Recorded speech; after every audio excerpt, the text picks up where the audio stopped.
Blessed and happy Wednesday to all of you, my dear friends, my dear brothers and sisters, my dear good people of God, faithful followers of the Daily Gospel Reflection with Father Jack. My dear kababayans, today is November 13, 2024, Wednesday within the 32nd week in Ordinary Time Year B.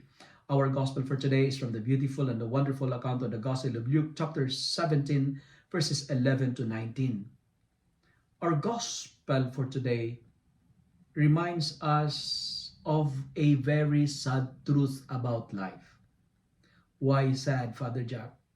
Because out of 10, only one is grateful. 10 were healed, 10 lepers were healed, but only one came back to say thank you. Out of 10, only one returned to recognize the favors and blessings he received. That's very sad. Out of 10, only one is grateful. And what's the message of the gospel for today? My dear friends, when you receive what you have asked for, return to the Lord and give thanks. Remember the Lord not only on bad times, but also in good times of your life. Call the Lord not only during your suffering, not only during your depression, not only during your difficulties, not only during you have problems, but also in the happy times, in your happy moments.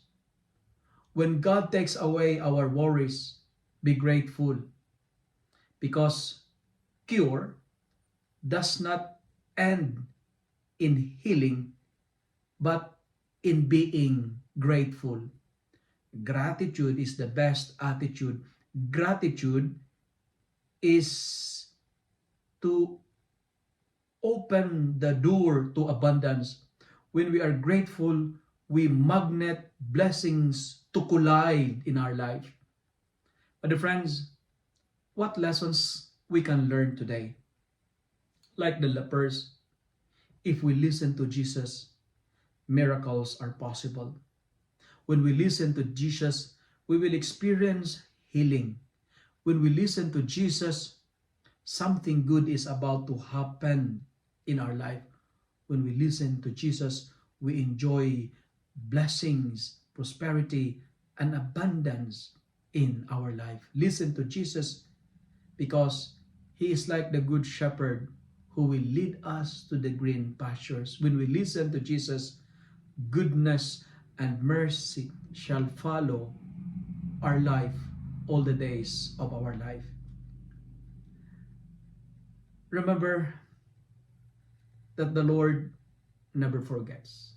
He always remembers. And today we are reminded that our God has no Alzheimer's.